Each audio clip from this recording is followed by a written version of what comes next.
বৃক্ষরোপণ কর্মসূচির উদ্দেশ্য হলো শিশুদেরকে খুব সুন্দর প্রাকৃতিক পরিবেশে বেড়ে ওঠার সুযোগ দেওয়ার মাধ্যমে তাদেরকে পরিবেশ সচেতন নাগরিক হিসেবে গড়ে তোলা। শিশুরা খুব কৌতূহলী হয়, তারা প্রতিনিয়ত তাদের চারপাশ থেকে শেখে।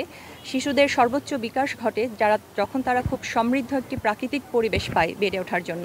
তো সেই লক্ষ্যে টাঙ্গাইল জেলার প্রতিটি সরকারি প্রাথমিক বিদ্যালয়ে একসাথে আজকে ৩টে দেশীয় ফুলের গাছ রোপণ করা হবে। শিশুরা নিজের হাতে গাছগুলো লাগাবে এবং গাছ মানে কিন্তু শুধু ফুল আর পাতা নয়, সেখানে অনেক প্রাণের সমাগম ঘটে।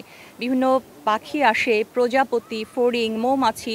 তো এই সব কিছু তাদেরকে পরিবেশ সংবেদনশীল করে গড়ে তুলবে, তাদের স্বপ্ন এবং কল্পনার জগৎকে সমৃদ্ধ করবে এবং সর্বোপরি তাদেরকে পরিবেশ সচেতন মানুষ হিসেবে গড়ে তুলতে সহায়তা করবে। সেই লক্ষ্যেই আজকের এই উদ্যোগ। একসাথে ১৬২৩টি স্কুলে প্রায় ৫,০০০-এর মতো গাছ রোপণ করা হচ্ছে।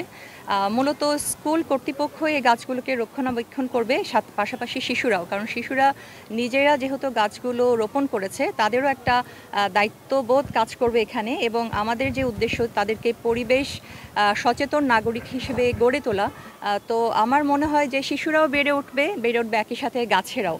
এবং আমাদের সামনে আরও পরিকল্পনা আছে যে যতগুলো শিক্ষা প্রতিষ্ঠান রয়েছে টাঙ্গাইলে সবখানেই এই ধরনের উদ্যোগ নেওয়া, পাশাপাশি এলাকা ভিত্তিক বিভিন্ন রাস্তার দুপাশে এ ধরনের বৃক্ষরোপণ করা।